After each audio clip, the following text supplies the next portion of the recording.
Hello students,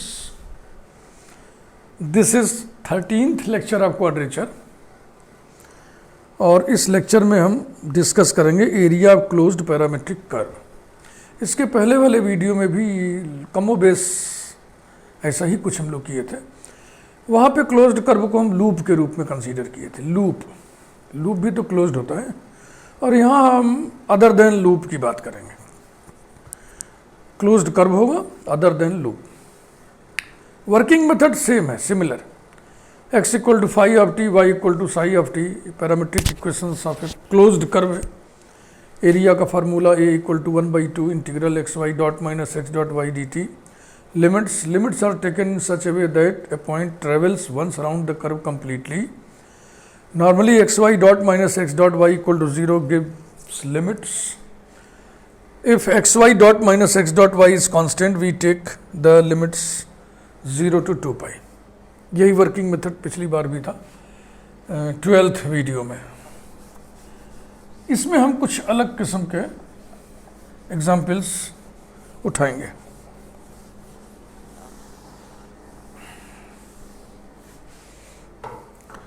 example 29। To find the area bounded by the closed curve, अब closed word ना भी लिखें तब भी ना, एरिया बाउंडेड बाई कर्व इसका मतलब क्लोज्ड होगा ही होगा। Area bounded by the curve x equal to a cos theta plus b sin theta plus c comma y equal to a dash cos theta plus b dash sin theta plus c dash. तो curve के इस equation पे ये numbering डाल दे रहे हैं number 1, ताकि दोबारा ना लिखें हम। सीधे हम अप्रोच कर जाएं तो भी क्वेश्चन हो जाता है, मैंने करके देखा है, लेकिन एक स्किल का इस्तेमाल अगर हम कर लें तो कैलकुलेशन थोड़ा हल्का हो जाएगा। स्किल ये है कि हम ओरिजिन को शिफ्ट कर दे रहे हैं पॉइंट सी डैश पर। We shift the origin to the point C dash by putting x equal to capital X plus C, y equal to capital Y plus C dash. The new equations of the curve are, x की जगह ये रखिए, capital X plus C equal to a cos theta plus b sin theta plus c comma capital Y plus c dash equal to a dash cos theta plus b dash sin theta plus c dash. इसमें c balance हो जाएगा, c dash balance हो जाएगा, तो हमें मिलेगा नए system में capital X axis capital Y axis वाले सिस्टम में, और इस सिस्टम में जो ओरिजिन होगा वो कौन होगा, this point C dash. Capital X equal to a cos theta plus b sin theta, capital Y equal to a dash cos theta plus b dash sin theta. Number 2। अब आप वैसे ही बढ़िए आगे। कैपिटल X डॉट माने d capital X upon d parameter is here theta equal to minus a sin theta plus b cos theta. Capital Y dot means d capital Y upon d theta equals to minus a dash sin theta plus b dash cos theta.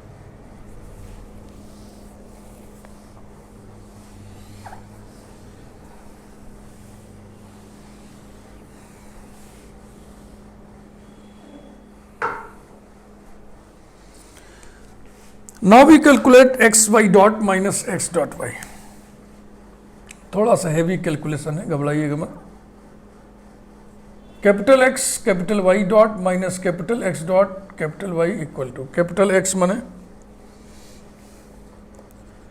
a cos theta plus b sin theta into y dot ये minus a dash sine theta plus b dash cos theta, फिर minus x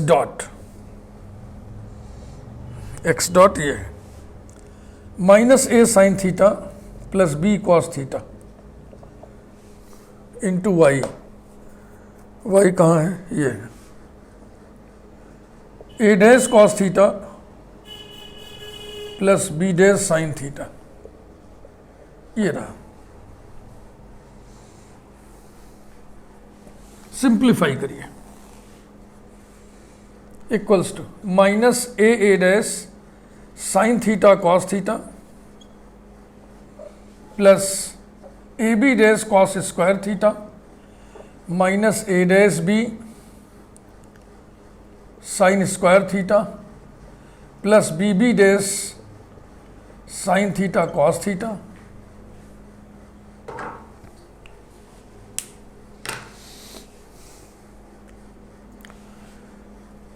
फिर इसका इसमें multiplication करके minus से और multiply करते चलो एक साथ ना, तो हो जाएगा plus a dash sine theta cos theta plus a b dash sine square theta minus a dash b cos square theta, ठीक है ना, और फिर minus b b dash sine theta cos theta. तो ये बड़ा अच्छा है, कैंसिल होने वाले टर्म एक के नीचे एक है, ये इससे कैंसिल हो जाएगा, और देखो ये इससे कैंसिल हो जाएगा, equals to a b dash common लेंगे तो cos square theta plus sine square theta 1 हो जाएगा, यानी ए बी डैश हो गया, और इसमें माइनस ए डैश भी कॉमन लेंगे तो ब्रैकेट में sign square theta plus cos square theta आएगा, यानी कितना ही आएगा, विच इज कांस्टेंट। वर्किंग मेथड लिखते समय आपको सलाह दिया गया था, यदि इसकी वैल्यू कांस्टेंट आए तो हम लिमिट 0 to 2 पाई लेते हैं, which is constant. Therefore we take the limits 0 to 2 pi. The required area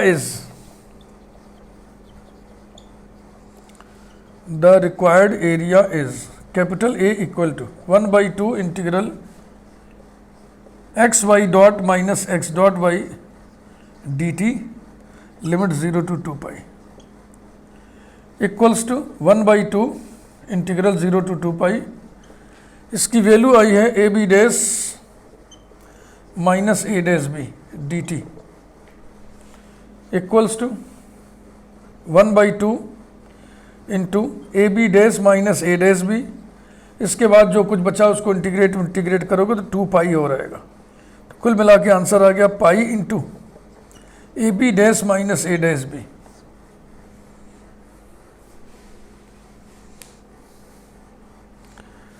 और अब इसमें देखो कौन सा पॉजिटिव है कौन सा निगेटिव है हम लोग पता नहीं है, ए और बी का आपसी रिश्तेदार रिलेशन नहीं पता, इसलिए यहाँ पे मॉड लगा दें तो ज़्यादा बेहतर होगा, थोड़ी स्मार्टनेस झलकेगी,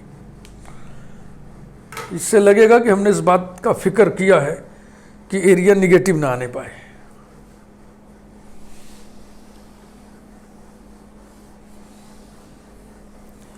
अब 2 एग्जाम्पल्स हम उठाएंगे, नस्ल थोड़ी दूसरी है।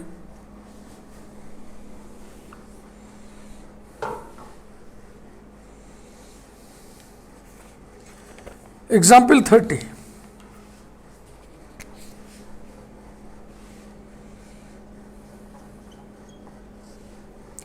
if capital P is any point on the ellipse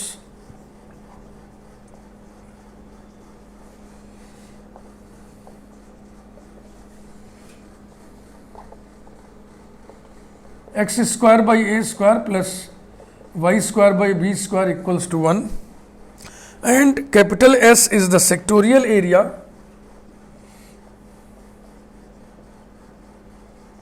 sectoral area Hindi होती है त्रिज्यखंड, त्रिज्याओं और कर्व के द्वारा bounded area, area bounded by radii vectors and the curve. is the sectorial area bounded by the curve x-axis, bounded by the curve comma x-axis and the line joining the origin and the line joining the origin to P, semicolon, then to show that x equal to a cos of 2 capital S by AB, y equal to b sin of 2 capital S upon a b, एकदम अलग नस्ल का ये है। अगर आप इसको कभी नहीं किए हैं तो थोड़ी सी प्रॉब्लम अचानक करने में हो सकती है, अगर एक आध बार पढ़े हैं तो दिमाग में रहेगा कि ये सभी प्रॉब्लम हम पढ़े थे, ऐसा भी ना। ये अभ्यास मैथमेटिक्स में तो मेन चीज़ है ही है, मुख्य धुरी है अभ्यास। अभ्यास करने का मादा नहीं है तो आप मैथमेटिक्स नहीं पढ़ सकते, बशर्ते कि आप एक्स्ट्रा ऑर्डिनरी, एक्स्ट्रा ब्रिलियंट, विलक्षण प्रतिभा के ना हो, पैदाइशी प्रतिभा के धनी ना हो। तो अब x equal to a cos ना, ए कॉस टी जैसा, y equal to b sine t जैसा, यानी हम parametric equations of this ellipse लिखें। स्टार्ट हम यहीं से कर रहे हैं। Parametric equations of x square by a square plus y square upon b square equal to 1 are x equal to a cos t comma y equal to b sine t, t being parameter number 1। अब figure बनाइए, ये ellipse पढ़ते जाइए, वैसे ही सब plot करते जाइए। P is any point on the ellipse, P is any point on the ellipse, हाँ जनरल पॉइंट जहां पर T है। यहां पर T कितना होगा, ये वर्टेक्स है कैपिटल ए, कैपिटल ए के कोऑर्डिनेट्स है ए 0, यानी एक्स ए है वाई 0 है। वाई 0 कब होगा, जब टी बराबर 0 होगा, और टी बराबर 0 के लिए एक्स बराबर ए होगा, यानी कि इस पॉइंट पर टी का मान 0 है। टी इक्वल्स टू 0 से टी इक्वल टू टी तक, चाहे तो ऐसे लिख दें, ये रहा x axis, y axis, origin।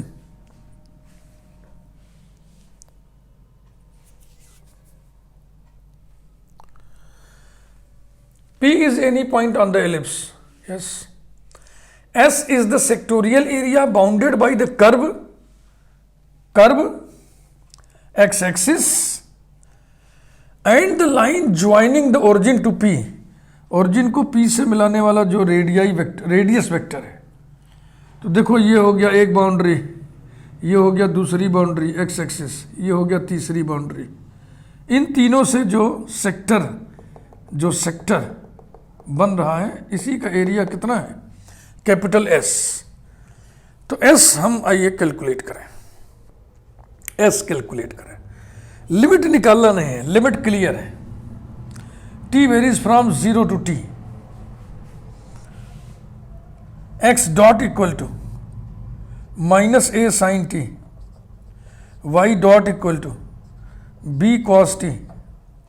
Now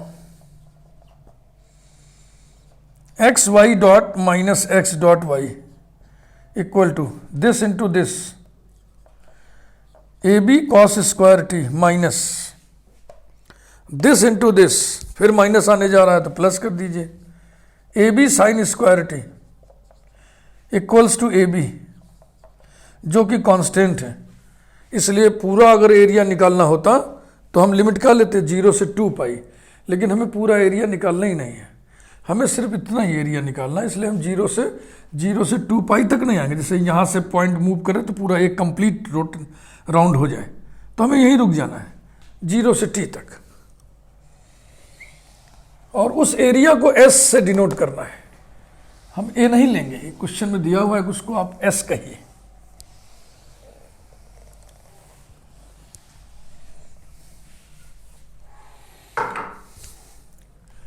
Therefore capital S equal to 1/2 integral x y dot minus x dot y dt, limit t varies from 0 to t.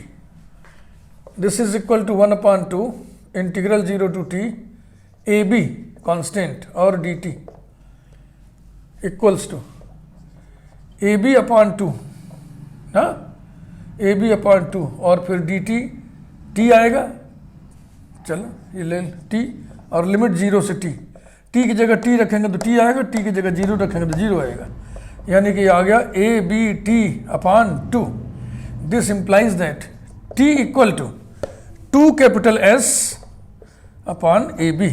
तो t की वैल्यू यहीं पर रख दें, यहीं पर रख दें, तो जो आएगा वही प्रूव करना था, अगर आपको याद हो.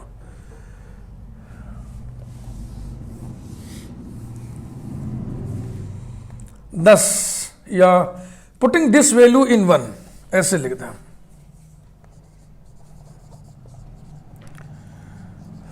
Putting this value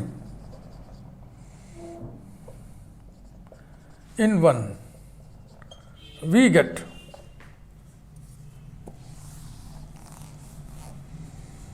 x equal to a cos t, और t की जगह क्या लिखना है, 2 capital S by a b. y equal to b sine t, t की जगह 2 capital S by a b. यही प्रूव करना था बच्चों. ये थोड़ा अलग किस्म के सब एग्जाम्पल्स हैं. अब लगभग चैप्टर समापन की ओर बढ़ रहा है, तो सब ऐसे ही मिलेंगे अलग अलग किस्म के. ठीक, अब ऐसे ही एक एग्जाम्पल हम हाइपरबोला के केस में पढ़ेंगे. ये एलिप्स के लिए था ना, यही तामझाम हाइपरबोला के लिए.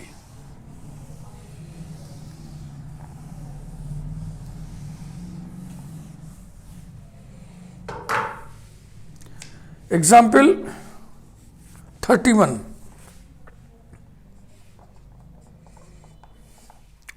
If capital A is the vertex,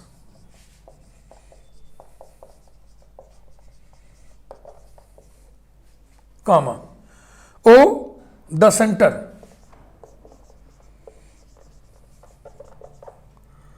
and capital P any point on the hyperbola, any point on the hyperbola, x square by a square minus y square by b square equals to 1. Then to show that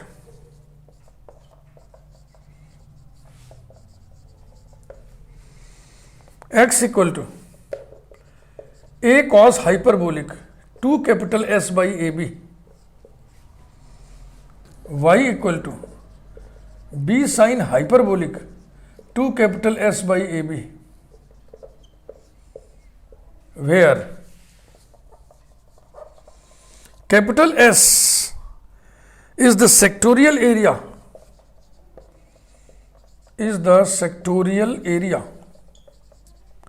OAP. बिल्कुल वैसे ही problem है जैसा पिछला वाला था. Hyperbola हम बनाते हैं पहले.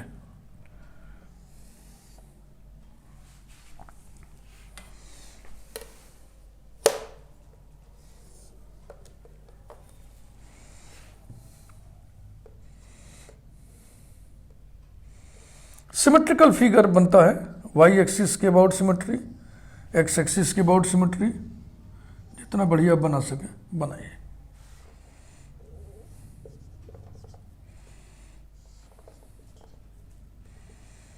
इसे वर्टेक्स कहते हैं. देखो दो वर्टेक्स होते हैं, एक ये और एक ये, तो फिलहाल एक ही लिखा हुआ है, हम एक और लिख दे रहे हैं. इस पॉइंट को सेंटर कहते हैं. ये तो लिखा हुआ है ओ सेंटर है. P any point on the hyperbola, इधर वाले पे हम एक पॉइंट ले लिए P, और यहाँ पे T is equal to T. यहाँ पे T बराबर कितना होगा, यहाँ पे T बराबर कितना होगा, ये इसका कोऑर्डिनेट पता आपको ना, A0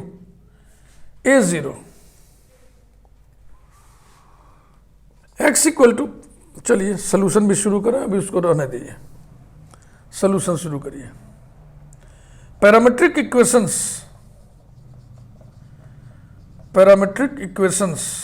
ऑफ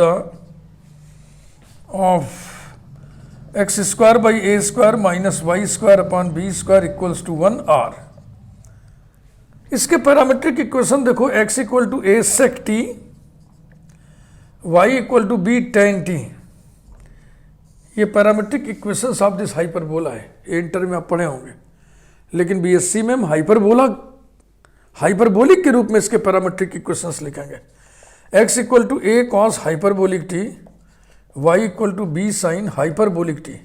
ये भी parametric equations of this hyperbola है। आप देख लो, x square upon a square minus y square upon b square equal to cos hyperbolic square t minus sine hyperbolic square t, जो कि 1 होता है। इससे सेटिस्फाई कर रहा है। तो यहां पे मैं कह रहा था ना, एक्स ए है और वाई 0 है। साइन हाइपरबोलिक टी बराबर 0, तो टी बराबर 0 होता है। टी बराबर 0 यहां रखेंगे तो एक्स बराबर ए आएगा। इसका मतलब इस पॉइंट पर t इज इक्वल टू 0 है।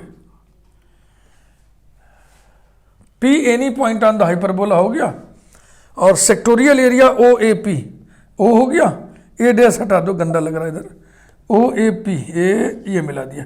इस एरिया की बात हो रही है, यही कैपिटल एस से डिनोट किया जाएगा बस।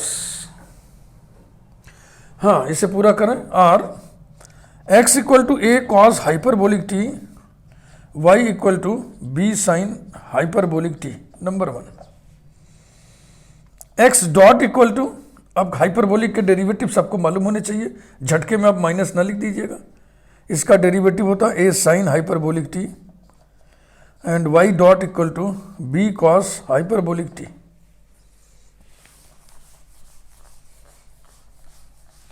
हाइपरबोलिक फंक्शंस ट्रिग्नोमेट्रिक फंक्शंस जैसे ही हरकत करते हैं, उसी से मिलते जुलते सब रिजल्ट्स होते हैं, लेकिन मिलते जुलते होते हैं। कुछ तो बिल्कुल हूबहू वैसे ही होता है, कुछ में साइन का फर्क होता है। इसलिए बड़ी सावधानी से हाइपरबोलिक के क्वेश्चंस डील करने चाहिए। Now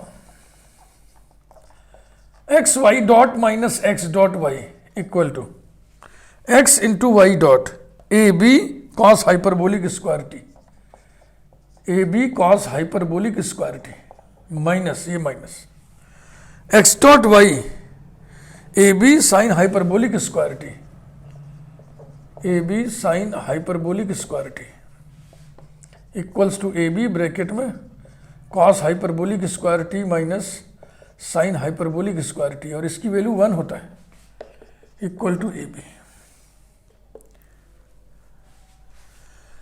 therefore capital S equal to 1/2 integral x y dot minus x dot y d t. T की लिमिट हम लेंगे 0 से टी, 0 से टी। इसकी वैल्यू ए बी आया है, तो ये हो जाएगा a b upon 2 integral 0 to t d t equals to a b t upon 2, implies that t equal to 2 capital S by a b. Putting this value in 1, इसी में रख दो, बस आ गया जो लाना था। तो ये दोनों न्यूमेरिकल्स बिल्कुल अलहदा हैं, अलग किस्म के हैं।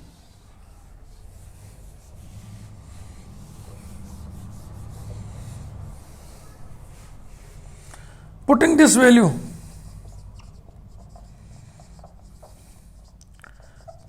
वैल्यू in 1, we obtain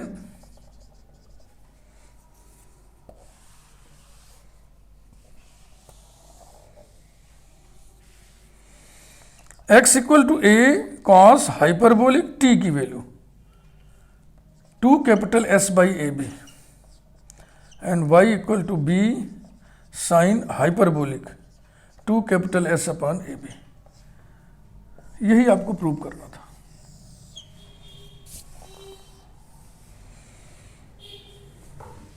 ये वीडियो अगर आपको पसंद आया है तो आप लाइक ज़रूर दबाइए। चैनल को सब्सक्राइब यदि आपने नहीं किया अभी तक तो ज़रूर कर दीजिए। और एरिया